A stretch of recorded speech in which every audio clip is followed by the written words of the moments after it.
Hello, my name is Hamid Al-Nasser from the Business Development team here at the Qatar Financial Center. Today's masterclass will focus on sports, more specifically, the business of sports. If we look at the sports sector in Qatar, it's valued at $20 billion US, and that's the forecast for 2023. I'd like to welcome today Khalid Al-Sayed, Senior Advisor for Supreme Committee for Delivery and Legacy, and Koen Bosma from Qatar Sports Tech, and Jaham Kawari from Business Development Team at Aspire Zone Foundation. Here today with us is Mr. Bosma, Program Director at Qatar Sports Accelerator. Can you tell us a little bit more about the Qatar Sports Tech and their initiatives? Sure. Qatar Sports Tech is an initiative led by QDB and facilitated by amazing partners such as Aspire and the Supreme Committee. And what we do is we search the world for the most promising technologies in the field of sports. For this current program, we've traveled to 21 countries on 5 continents to really make sure we are able to identify the most promising talent in sports technology from an entrepreneurial standpoint, and the most amazing technology for an implementation standpoint. Yeah, that's what we do. So are you an active sports player? I used to be. I'm getting a bit fat now, but I used to play professional football. I played on 3 continents, in Europe, in Holland, where I'm from, in Asia and in Australia. And it's amazing to transit from a professional sports career after finishing all my degrees, and now using that experience to help entrepreneurs in the field of sports implement technology so that the game itself, whether it's football or another sports, will be improved not only from a playing standpoint, but also from an experience standpoint. And so how important is it to have relationships with Qatar Financial Center, Qatar Development Bank, and Aspire Zone Foundation? So Qatar Development Bank is mandated to diversify the economic profile of the country, mainly the SME sector, so small and medium enterprises. If you want to diversify the economic profile of a country, there's 2 ways of approaching it, or 3 ways of approaching it, sorry. First one is to build it from the roots in terms of education. Secondly is to partner up with international companies to bring them in Qatar and let them benefit from the local ecosystem that we are establishing right now. And the third option is acquiring these companies to make sure that they're going to be based here. What we do within Qatar Sports Tech is mainly focus on the second part, which is partnering with international startups, small, medium enterprises, to really make sure that they are going to be establishing and adding value to the local ecosystem. So how will Qatar Development Bank and QFC help this program?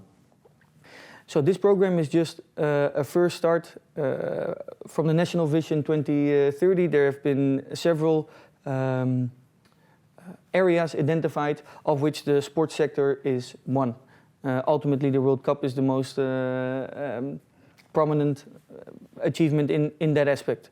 So what we do within this specific program is we search the world for the most promising technologies in sports, bring them into Qatar, see what the local ecosystem has to offer, which means access to clients, potentially using your technology on the biggest stage in sports, which is the World Cup, but also in terms of access to finance. And by really building that ecosystem, building that sports tech hub here in Qatar, the companies can be based here and from here go internationally again, which really helps Qatar put itself on the map as a knowledge hub. You mentioned about some innovative technologies. Can you share some? Yeah, sure. I'd love to share. Sports tech in itself is very broad. So it can vary from data analytics to enhance individual or team performance, to sports medical solutions that help injury prevention or injury detection, to fan engagement solutions. I do not want to go into the very specifics of the different technologies that we have in our current program right now, because if I mention 2, I'm not mentioning 8 of the 10 amazing companies that we have in our current program. What I do like to mention is that we are definitely working on revolutionizing the world of sports broadcasting. So when you see a game on TV, you see what the producer gives you. But one of our companies creates technology for you to determine which camera position you would like to see, and even to follow your favorite player for 90 minutes throughout the game. but also on TV, you're listening to the commentator in the region beIN Sports gives you. But one of our technologies also democratizes the opportunity to either become your own commentator or vote for the commentator you would really would like to listen to on TV.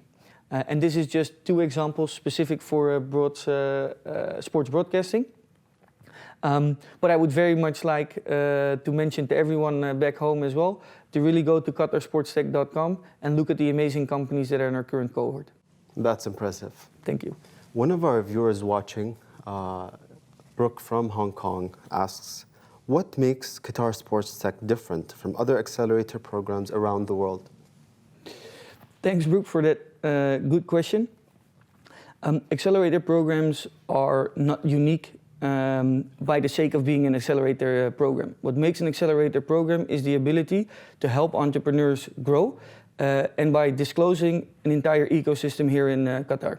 And what you can see why this program is amazing is also represented by this interview here. So the national vision for Qatar, and I know I mentioned it again, everyone here is working towards realizing that same vision. And we are just happy to be part of contributing to realizing that vision. So for me, why does it differ to any other program around the world? Is the ability to closely collaborate on one national vision with all the major stakeholders in play. That's very interesting. So how important is it for research and development for these young startups? Research and development and innovation are two different things. Research and development is about inventions. Innovations is about adding value. We are not an R&D program, we are an innovation program, which means the R&D being done has to be applicable and of value added for the individual users there are. So for me, yes, R&D is very important, but when it comes to innovation and making an impact, it is not only about R&D, it is mainly about innovation. How do you think Qatar, as a well-established hub, will aid these startups? So what we do within our program, this program is means to a certain end. So we have to position ourselves in the place of entrepreneurs.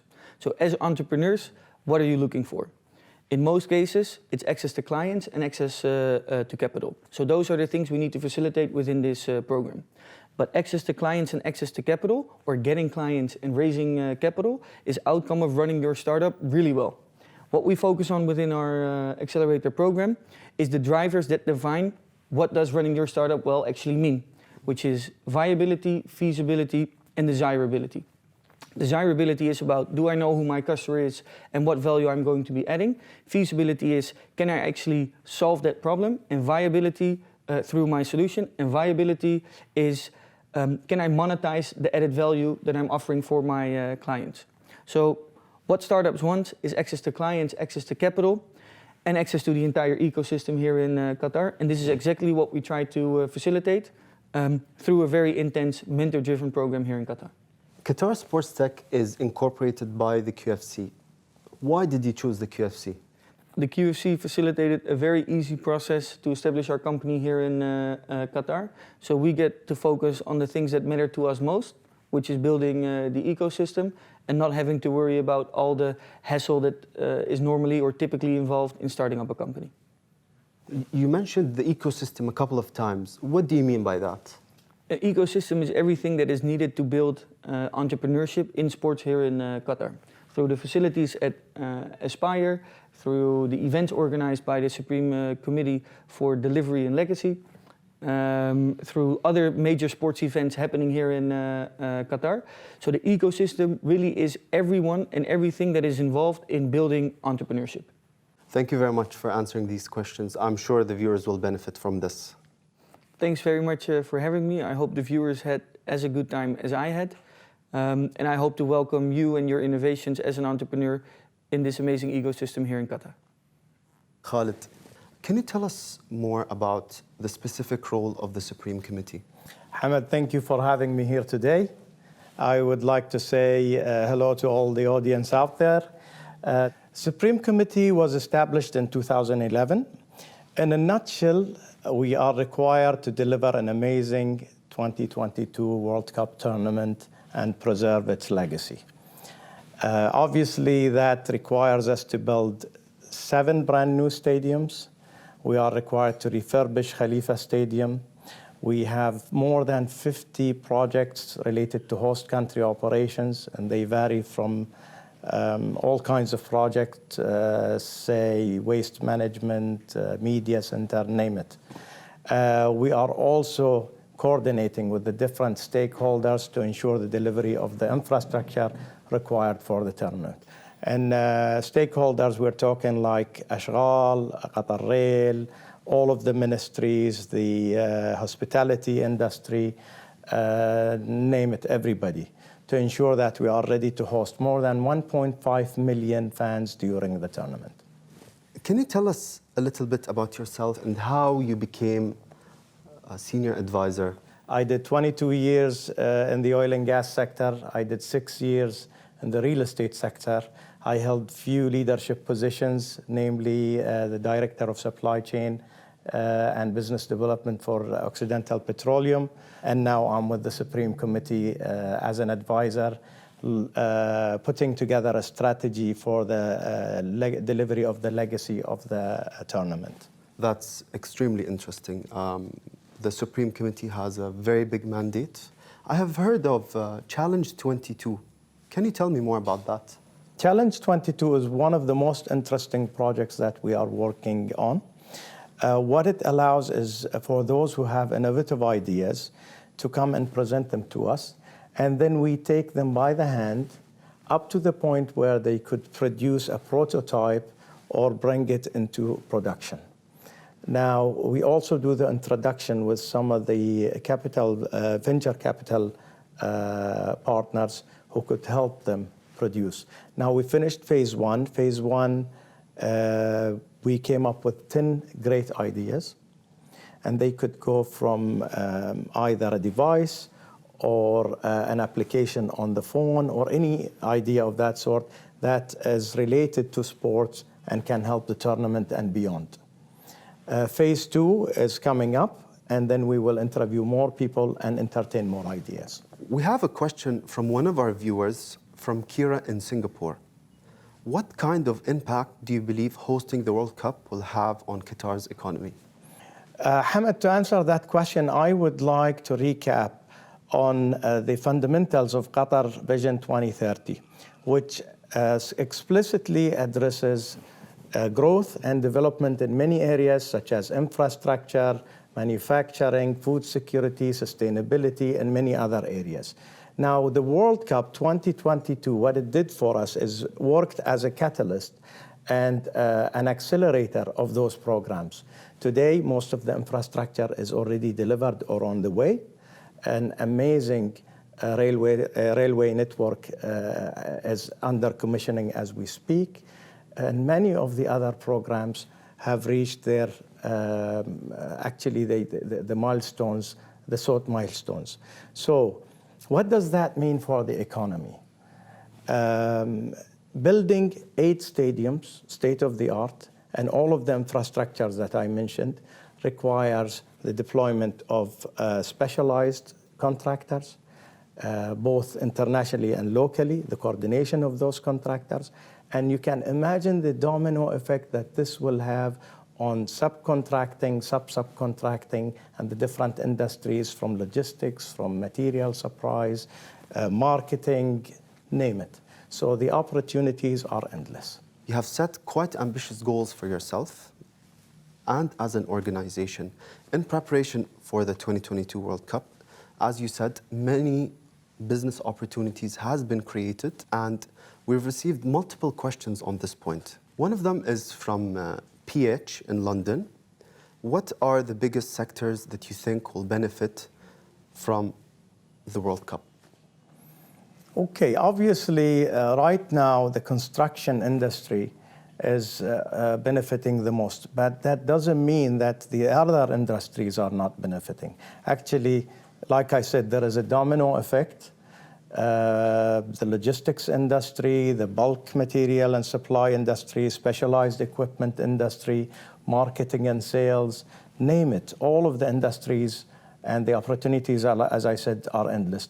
I would like to use this opportunity to say that with the grace of God, we are blessed with the resources and a great wise leadership that made this happen during a time when the overall economy around the world is going under sort of a recession, including some of our neighboring countries. You mentioned that this event will create many opportunities.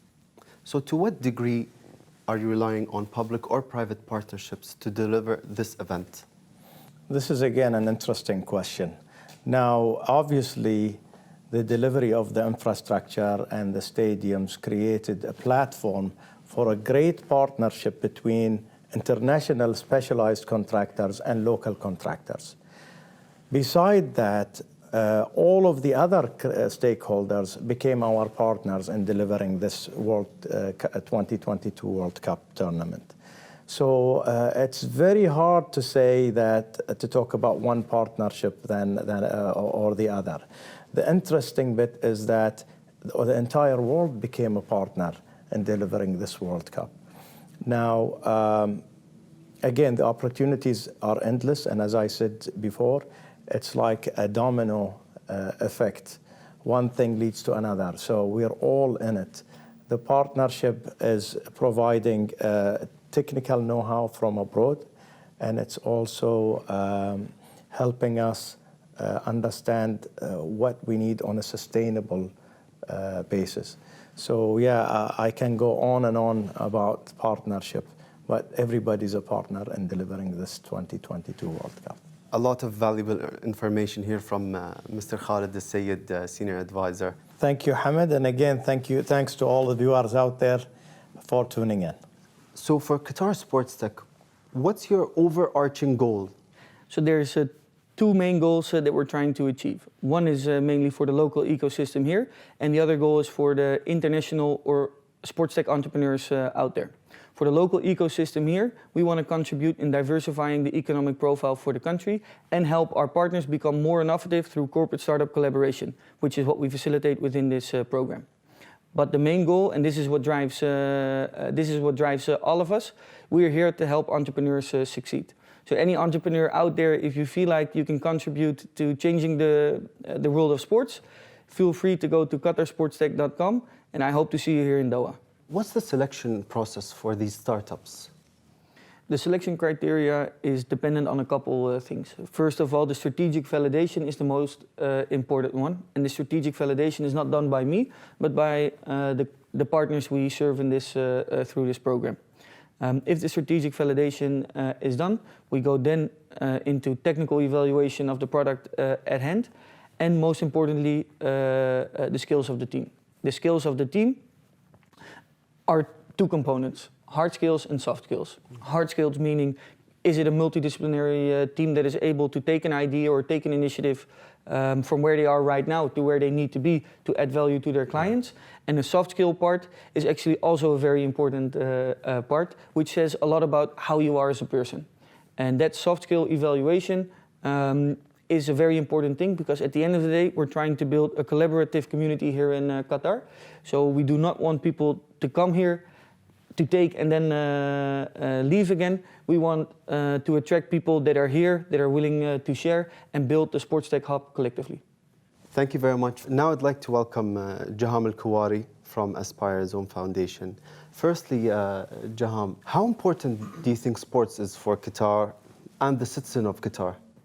Well, personally, I can tell you sports has made me more disciplined in life, and realizing how important being healthy is and how much it affects your well-being and your performance at work or at home or anywhere else. Can you tell us more about Aspire Zone Foundation and the entities it encompasses? All right, first of all, Aspire Zone is a government-established organization. Started in 2006. First, it was incorporated to host the Asian Games, which happened in 2006. Aspire Zone has 3 member organizations. First, Aspitar, which is Sports Medicine Institute, and then we have Aspire Academy, which is academy for developing young athletes, promising young athletes to be champions in the future. And then we have Aspire Logistics. Aspire Logistics is basically the venues and facility management that supports Qatar and Aspire Academy. So now, let's talk about this very new special project that the Qatar Financial Center is closely affiliated with. The Sports Accelerator is an all-encompassing sport business hub where startups, multinational companies can benefit from. So can you tell us a little bit more about the Sports Accelerator? The Sport Accelerator is a joint initiative with our partners, the Qatar Financial Center, the Supreme Committee, and the Qatar Development Bank, which Startup Bootcamp is a part of. The Sport Accelerator is basically a hub, a sport business district hub that we are trying to create in Qatar, where multinational companies can come and locate in Qatar to do business. And how will it help attract international companies? Well, at the Sport Accelerator, we plan on giving access to, our tenants or these new companies, small, medium enterprises, access to the facilities we have at Aspire, access to procurement opportunities in Qatar, and also give them access to the vast opportunities that come with hosting the World Cup and other events like the FINA World Swimming Championships. Can you name a couple of sport businesses that have joined the Sports Accelerator? We have got a lot of interest from companies around Europe and local companies also, and companies in the region. A company that I'll say that has interest is PSG, Paris Saint-Germain, the football club. Also La Liga. A lot of tech companies in the fan engagement and promotion side of sports, of the sports industry. But there's a lot of interest, and by the time we open, it should be full. I'm sure there's a lot of advantages. Can you tell us a bit about the advantages of the Qatari sport market and the Sports Accelerator? The Sports Accelerator is a business hub located in Aspire Zone Sports City. Basically, we want to have all these multinational companies from abroad come to set up in Qatar under one roof, creating a sort of an ecosystem where the companies can work together and creating a synergy where they can provide service to one another or provide services to Aspire Zone. Qatar has been hosting major sporting events for decades now. How did that change the landscape for sport businesses? The sporting landscape has changed over the years by hosting these numerous events throughout the year. Between now and 2022, they're set to host another 108 events.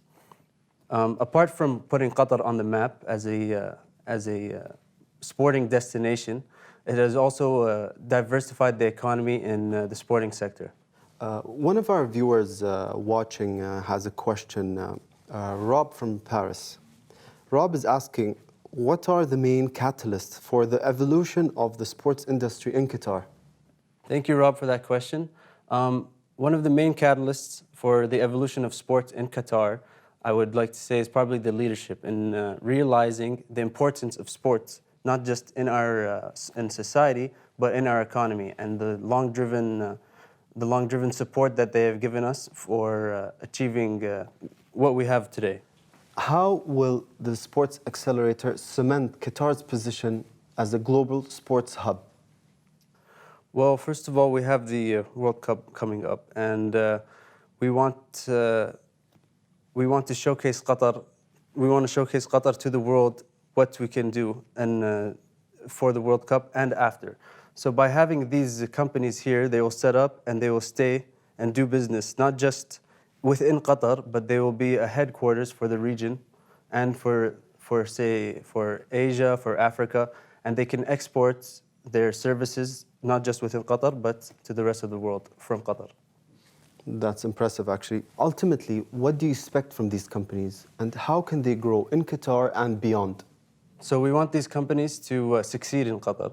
We want them to contribute to the Qatar economy and diversifying the economy from the hydrocarbon and moving into the sports sector.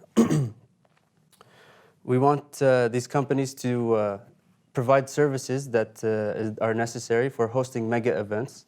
We want these companies to set up a headquarters here in Qatar and also provide services to the rest of the world from Qatar, not just within Qatar in the future. Ultimately, we want these companies to contribute to the sports sector in Qatar and diversifying Qatar's economy. What incentives do you offer for companies? Well, apart from the Qatar Financial Center's regime, they can come set up using the Qatar Financial Center's regulatory system. Apart from that, they can come and be in the hub of the sports city. They can have access to all the facilities. They can have access to all the research done by the Sports Medical Institute, Qatar, and they can have even access to all these athletes. For instance, Koen, right now, he's actually in Aspire Zone with the sports tech incubators, and he's getting access to athletes, getting access to facilities. And what about office space? So right now we have a designated premises, which is the QFC actually designated premises to do business. So companies that are established in the QFC umbrella can do business at our location in Aspire Zone. Mm-hmm. The office is going to be brand new. It's going to be state-of-the-art facilities in the heart of Aspire Zone. We're going to be giving them state-of-the-art world-class facilities. The offices will have state-of-the-art technology, and we'll also be giving them competitive rental prices, not competitive in Qatar and with the rest of the world. Jaham, who can join the accelerator program? Well, we want, first of all, before we start, we want strategic companies, companies that we know will add value.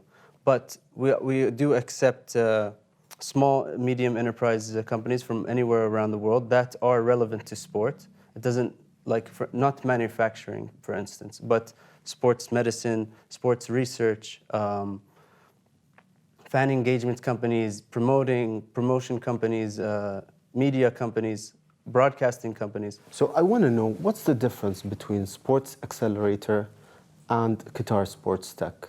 The facilities that Jaham mentioned, I've been there myself, they're amazing. And what happens there, it really is the place where everything sports related, sports and technology related in Qatar comes together under one roof.